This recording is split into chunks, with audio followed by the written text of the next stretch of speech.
E aí, pessoal, tudo bom? Então, vamos falar desse livraço aqui. Pois é, bem diferente, né?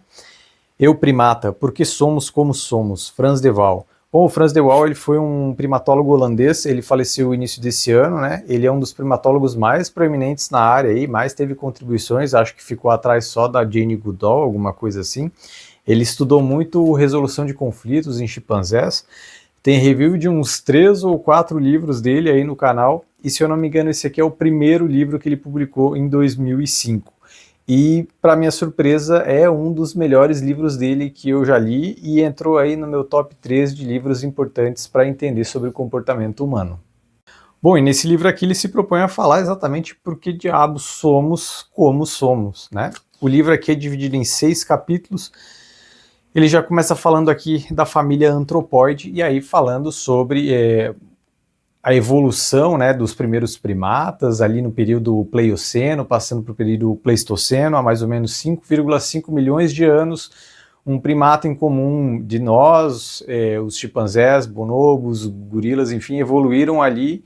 Aí os gorilas foram para um lado, né, no caso da árvore evolutiva, e aí seguiu ali dando origem ao gênero Homo, né, que somos nós, os Homo sapiens, mas na escala evolutiva, né? Depois ali os chimpanzés, o gênero Pan e os bonobos. E aí ele começa falando dessa evolução e mostrando que nós compartilhamos muita coisa com eles, né? Ele até fala aqui no início, nesse primeiro capítulo, sobre como os bonobos eles foram confundidos durante muito tempo com como se fosse uma espécie de chimpanzé pigmeu, né? Eles achavam que era só um chimpanzé menor e tal, mas não sei se foi o início do século XX, 1900 e alguma coisinha, por aí, que um cara descobriu que não, na verdade o bonobo era uma espécie completamente diferente, até porque o comportamento dos bonobos é muito diferente dos chimpanzés, e aí aquilo abriu uma margem assim para poder estudar sobre esses animais, e principalmente dentro do nosso contexto evolutivo, né, compartilhando muita coisa. Porque assim, nós compartilhamos muitos comportamentos de essência, né, com os chimpanzés, e os chimpanzés são animais muito. Eles têm uma tendência muito à violência, a questão de poder, a questão de sexualidade, tem a questão da hierarquia, sempre brigando por essas hierarquias e tudo mais. E todos os pesquisadores que estudavam o ser humano vinham ali um paralelo entre os chimpanzés e os seres humanos. E aí, de repente, descobriram que os bonobos eles eram bem diferentes, eles iam para um lado bem oposto dos chimpanzés. E eles compartilham o mesmo percentual genético que nós temos com os chimpanzés, nós temos com os bonobos também. E aí começou aquela questão, e agora? Tem os chimpanzés de um lado, o bonobo dos outros. Era muito conveniente associar a evolução do ser humano junto do chimpanzé, mas com os bonobos aquilo foi meio deixado um pouco de lado. Uma das coisas que acontece é que, por exemplo, os chimpanzés ali eles são mais agressivos, têm mais conflitos, mais guerras e tudo mais. E com os bonobos isso é um pouco mais raro. Os bonobos têm lá aquela questão de eles fazerem sexo com todos os outros bonobos como uma forma de cumprimentar, resolver conflito, qualquer coisa assim. E quando descobriram isso, esses comportamentos nos bonobos, quando observaram, eles começaram a ver assim, não é legal associar o ser humano com esse outro primata aqui que ele parece bonzinho demais, né? Tem até um trecho aqui no livro, eu não lembro qual capítulo que o Frans de Waal diz que ele está dando uma palestra, um congresso, alguma coisa assim, e aí tem um cara lá na palestra, não lembro qual era a profissão do cara, mas era um profissional de alguma área, que ele pergunta o que há de errado com esses bonobos, né? Porque, tipo, não encaixava na narrativa de que a evolução é toda aquela coisa competitiva para sempre quem tem 1% melhor poder atropelar os outros e tal. E não, e os bonobos ali eles têm muita cooperação e tal. Então era visto como meio que uma afronta ao ser humano. Então durante muito tempo os bonobos meio que foram, o comportamento deles assim foi deixado meio de lado para manter a associação do ser humano com os chimpanzés. Então aqui nesse primeiro capítulo ele vai falando justamente da evolução, né? O que nós compartilhamos em termos evolutivos, como é que foi ter descoberto que o ser humano ele compartilhava coisas com os chimpanzés, um percentual dos genes com os bonobos e tal. Tem um outro livro dele, eu não lembro qual que era agora de cabeça. Eu acho que é O Último Abraço da Matriarca, que tem review aí também, que é esse aqui. Que ele fala um pouco assim sobre Os estudos com chimpanzés, com bonobos e outros animais sempre causou um certo incômodo no ser humano quando eles percebiam que vários animais tinham capacidades semelhantes às dos seres humanos, né? Então perceber que de repente o chimpanzé tem uma memória de trabalho, né, melhor que a do ser humano, isso causava muito desconforto, porque o ser humano sempre queria estar acima de tudo, nós nos víamos como o animal especial da natureza. E esses estudos com outros animais foram mostrando que, legal, nós dominamos o mundo, mas porque nós temos um conjunto de características e uma cooperação que permitiu isso, além do contexto que nós surgimos. Mas outros animais têm capacidades às vezes melhores do que as nossas, adaptado ao contexto deles. Isso causou muito rebuliço durante a história nessas pesquisas, em função dessas comparações. Aqui o Franz de Waal não aborda de forma tão aprofundada isso, mas tem algumas menções. No capítulo 2, Poder, Sangue de Maquiavel. E aí ele começa a falar essa questão de poder como um aspecto de hierarquia, né? Os chimpanzés, eles têm lá uma hierarquia de cima para baixo, então é o alfa, o beta, o gama, etc. E eles têm que respeitar sempre todos os que estão acima. Também existe a hierarquia das fêmeas, né? No caso dos bonobos também existe uma hierarquia, só que os bonobos eles são mais dominados pelas fêmeas, né? É uma sociedade mais matriarcal, ainda que tenha uma discussão se ele é matriarcal ou é um outro termo, como se os machos cedessem mais para as fêmeas em função de como a estrutura está ali. Tem um outro capítulo que ele aborda um pouquinho isso, eu não lembro qual é o termo que ele usa. E aí ele começa falando dessas questões de poder. Então, os chimpanzés ali, eles estão sempre tentando ascender nessa hierarquia, né? Porque o que está acima lá no poder, ele é o que tem acesso a mais fêmeas, os outros primatas geralmente se submetem a ele, compartilham mais comida com eles, os outros machos eles têm mais vontade de socializar com esse macho para poder fazer alianças, esse tipo de coisa. Então o poder ele é uma coisa que já está impregnada em outros primatas.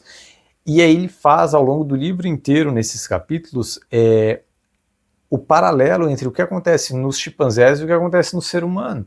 E ele começa a mostrar que assim, vários desses comportamentos que nós observamos nos chimpanzés, ou bonobos, ou até outros animais, mas principalmente chimpanzés e bonobos, nós observamos no ser humano praticamente a mesma coisa.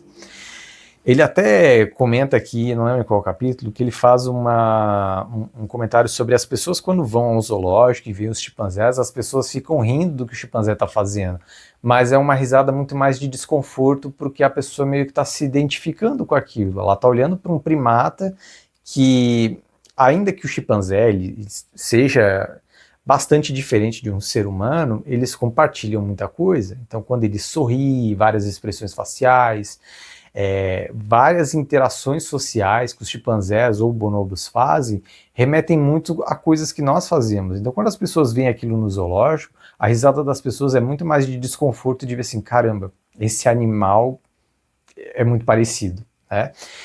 E aí ele começa a traçar vários paralelos aqui em relação a isso de poder entre os chimpanzés, bonobos, outros primatas também ele comenta, e os seres humanos. E aí ele sempre vai mostrando esses dois lados, né? O chimpanzé está de um lado, os bonobos estão do outro. O ser humano ele está praticamente no meio. Então ele tem diversos comportamentos que são observados em chimpanzés e vários comportamentos que são observados em bonobos, e alguns deles são um pouco antagônicos, né? Então, no caso dos bonobos, eles não têm tanta preocupação em relação à briga pelo poder e tal, parece ser uma coisa muito mais de concessão, enquanto que nos chimpanzés eles brigam pela questão da hierarquia, e o ser humano ele tem muito disso, de querer brigar para ascender ao poder, mas ao mesmo tempo fazer alianças, concessões, para poder manter essa estrutura social, né? Então ele vai traçando diversos paralelos aqui, principalmente em relação a essas questões de poder. No capítulo 3, Sexo, Doutores no Kama Sutra. E aí aqui ele começa a falar sobre essa questão sexual, né, de reprodução, mas também de diferença entre os sexos desses animais na natureza mesmo, né? O chimpanzé macho, o chimpanzé fêmea, o bonobo macho e o bonobo fêmea. E também traçando paralelos com o ser humano. Então ele mostra primeiro que assim, no caso da evolução, os machos, principalmente dos chimpanzés, a única coisa que importa para eles é literalmente se reproduzir, passar o maior número de genes deles para frente. Tanto que uma das características que é observada pelo menos nesses primatas que tem muita competitividade, é que os testículos do macho geralmente são muito grandes para produzir mais esperma, porque eles estão sempre numa competição, outros machos estão cruzando com a mesma fêmea de chimpanzé, então o macho que talvez produzir mais esperma, ele tem uma probabilidade maior de conseguir engravidar aquela fêmea, então a probabilidade de passar os genes dele à frente acabam sendo maiores. Tem uma historinha curiosa que ele conta, eu não lembro exatamente qual capítulo aqui, de alguns chimpanzés lá não é um zoológico, mas não é também um laboratório. É o lugar onde eles têm os chimpanzés lá para estudar, mas é uma ilha e tal, onde eles reproduzem o ambiente completamente natural desses chimpanzés, mas eles cuidam deles, né? E eles contam lá ele conta de uma disputa lá de um macho que estava na hierarquia, o outro que queria ser na hierarquia, junto da aliança de um outro. E aí eles tiveram lá uma encrenca, e no dia seguinte que brigaram e tal, foram encontrar esse macho que estava no topo da hierarquia, ele estava completamente ferido, e uma das coisas que os outros dois machos fizeram foi arrancar os testículos dele. Então assim, de alguma forma, esses chimpanzés, eles entendem essa questão reprodutiva, não entender no sentido consciente, né, mas que a evolução selecionou esse comportamento. Então a evolução, de alguma forma, beneficiou os indivíduos que assim, cara, se eu castrasse o outro macho, ele não conseguia se reproduzir, então eu me reproduziria mais. Então os machos que eram agressivos nesse sentido acabaram tendo os genes passados para frente, e o outro, o testículo foi cortado, não era passado para frente. Então a própria natureza, a seleção natural, né, ela foi selecionando esses comportamentos que beneficiavam a reprodução. É porque o beneficiar aqui pode entrar muito num julgamento moral, né? Mas ele simplesmente aumentava a probabilidade daquele comportamento ser passado adiante, porque era aquele macho que estava reproduzindo. E para os machos ali o que importa é ele ter o maior acesso a fêmeas, né, para poder reproduzir mais, porque ele garante que a maior parte do gene que está sendo passado são deles. Tanto que em chimpanzés, o macho que está no topo da hierarquia, ele é responsável por transmitir cerca de 90 a 95% dos genes para as próximas gerações, né? Porque é ele que está cruzando com a maior parte das fêmeas. Os outros machos têm menos acesso, então a probabilidade de eles conseguirem reproduzir é um pouco menor. No caso dos bonobos, a situação já é bem diferente. Como ele é uma sociedade um pouco mais matriarcal e todo mundo lá cruza com todo mundo, eles não sabem de quem que são os filhotes.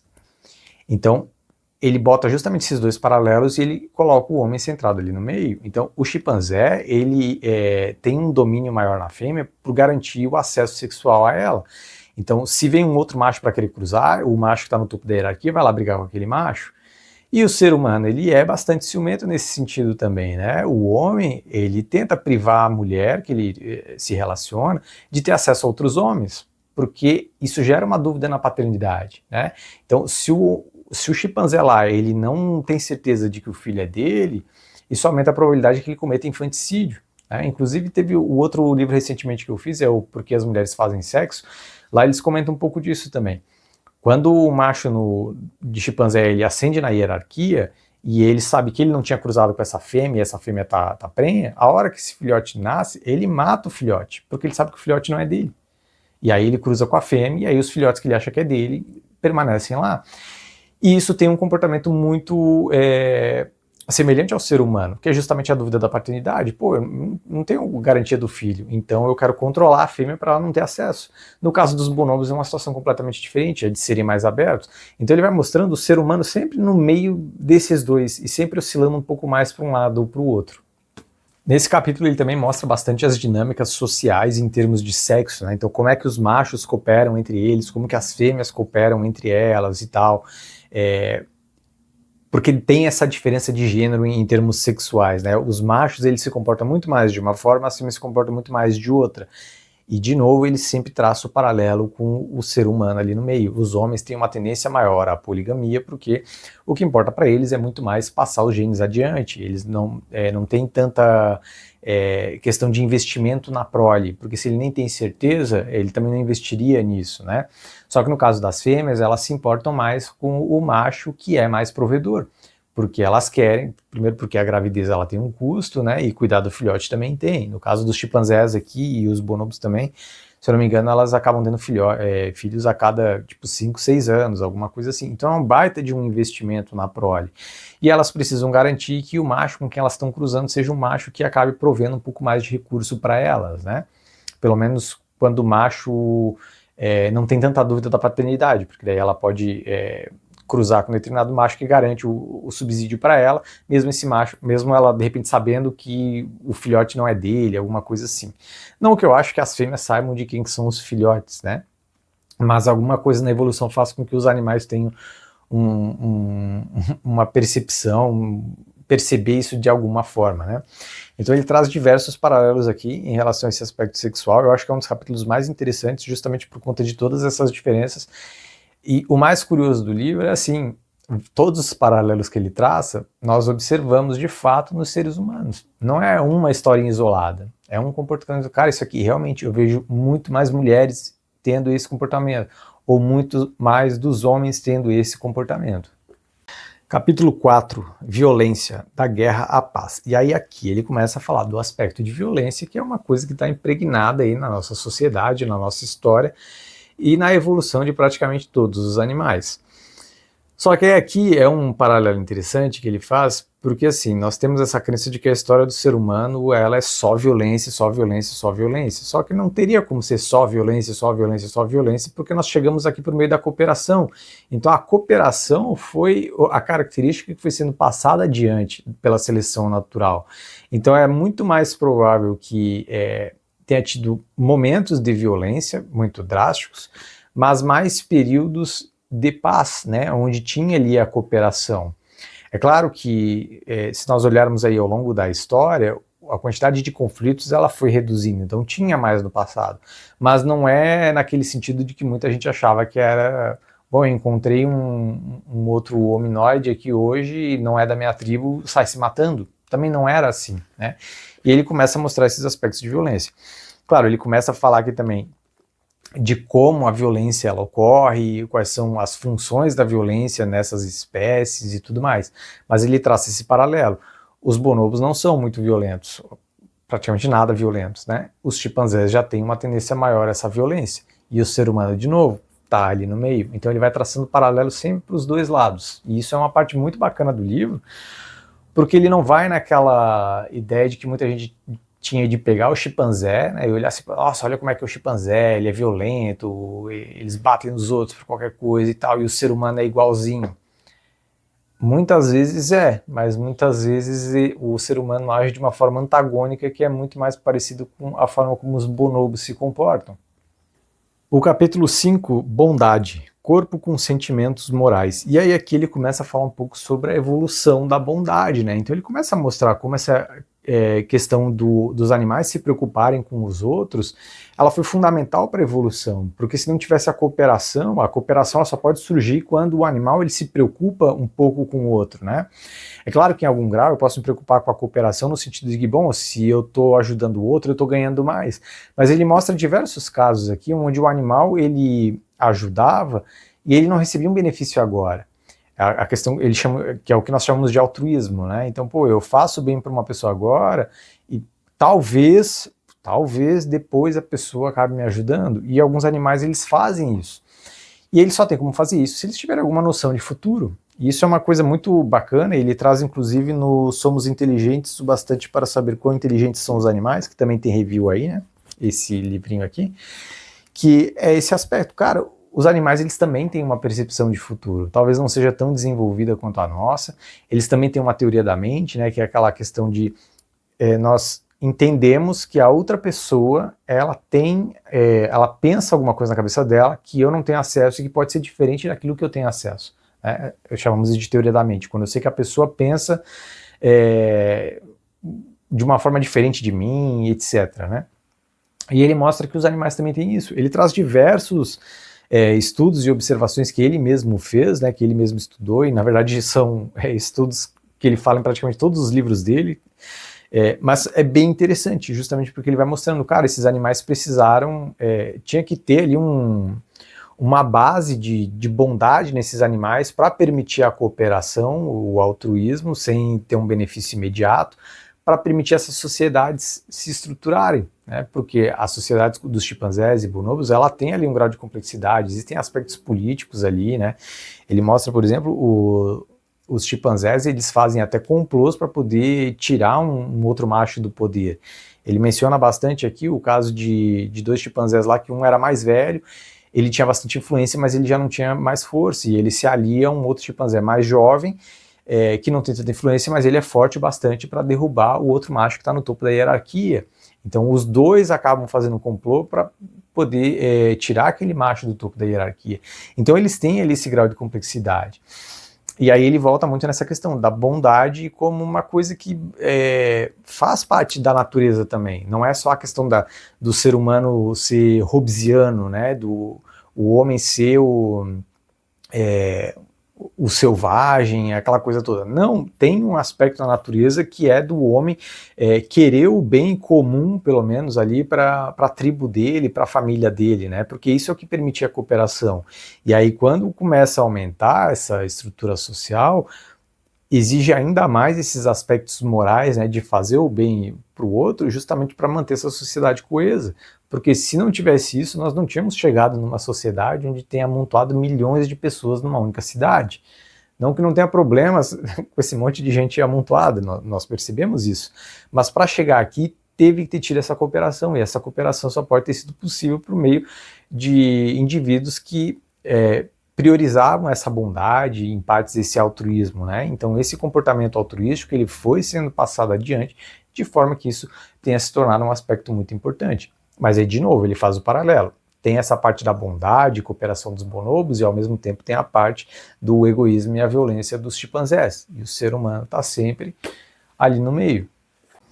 O sexto e último capítulo, o primata bipolar, em busca do equilíbrio. E aí aqui é o fechamento que ele faz do livro, onde ele coloca justamente o ser humano como um primata bipolar, porque ele tem ali uma boa parte dos chimpanzés, uma boa parte dos bonobos, e ele está no meio de tudo isso. E aí ele faz outros paralelos aqui, mas aí é meio que a conclusão do raciocínio dele, né? Ele faz umas análises aqui interessantes sobre algumas pessoas acharem que assim, bom, os chimpanzés e bonobos não estão evoluindo, os gorilas não estão evoluindo mais e tal, eles estão mesmo, e o ser humano continuaria evoluindo e tal. Só que ele mostra como isso na verdade não faz sentido, porque o ser humano ele começou a intervir tanto nos aspectos de seleção que a seleção natural ela não age mais sobre o ser humano. Ele menciona o caso, por exemplo, do parto nas mulheres, né? Lembra que o livro é de 2005. Ele usa o dado aqui nos Estados Unidos, nessa época, 27% dos partos eram feitos por cesariana. E no Brasil já era 90%, ele traz o dado aqui do Brasil. Isso faz com que, como as mulheres precisavam ter o canal mais aberto para nascer a criança, né, porque nós somos uma espécie que tem um crânio grande, elas precisavam ter o quadril ali num determinado formato que permitia parir essa criança com mais facilidade. Então as mulheres que tinham um canal muito estreito, elas provavelmente morriam no parto, não conseguiam dar à luz. Então as mulheres que tinham essa genética para ter o canal mais estreito, elas foram se extinguindo para dar espaço não, né? Fazer com que só sobrasse as mulheres que tinham o canal mais largo para permitir o nascimento dessa criança. Mas a partir do momento que eu faço a cesariana, esse é um aspecto que não entra mais na seleção. Então o número de mulheres que está nascendo com um canal mais estreito está aumentando. Então o ser humano está tirando o aspecto da seleção natural de si. Então o ser humano está deixando de evoluir. É claro que ele traz aqui, tem muitos aspectos que envolveriam questões éticas e morais aqui, porque tipo, tem que deixar as pessoas morrerem então, né, pessoas com deficiência tem que deixar morrer, é uma discussão bem mais complexa, mas ele traz esses pontos justamente para mostrar que em termos de evolução, o ser humano na verdade não está evoluindo mais, ele tirou tudo aquilo que faria a seleção natural. Bom, de forma geral é isso, eu fiz um baita de um resumo aqui, porque o livro aborda muita coisa, tá? Cada capítulo aqui tem mais ou menos 50 páginas, é longuinho, mas tem vários subcapítulos. E dentro desses subcapítulos ele aborda questões diferentes dentro desses tópicos dos capítulos que eu mencionei aqui, né? Entrou fácil para mim assim um top 3 dos livros mais importantes sobre comportamento, então é o Eu Primata, o Tábula Rasa do Steven Pinker, que é esse livro aqui, tem review aí no canal também, e o Comporte-se do Robert Sapolsky, que também tem review aí. Esses para mim aqui se tornaram os 3 principais livros sobre comportamento, principalmente no aspecto evolutivo, né, biologia comportamental, psicologia evolucionista, para entender a natureza do ser humano. Né? Entrou fácil aí nesse top 3. Eu acho que é o quarto ou quinto livro do Franz de Waal que eu leio já. Gosto bastante dele, já falei em outros vídeos aí que ele é um pouquinho militante, mas hoje eu já consigo relevar um pouco mais, mas é instigante ver essa forma provocativa que ele tem de fazer essa militância, porque por mais que eu veja que é militante, eu vejo assim, tem um ponto ali a ser pensado sobre, né? Isso é uma parte muito bacana. Infelizmente eu acho que não tem mais tiragem desse livro, eu comprei esse livro aqui tipo de pessoas que revendem e tal, e o livro já está bem mais caro agora, mas porque tive várias boas referências sobre esse livro e de fato se cumpriu. Esse livro é muito melhor do que o que eu esperava. Eu não sabia exatamente o que esperar, mas sabia que esperava um livro bom, porque já li outras coisas dele, mas o livro ainda assim é muito melhor que isso.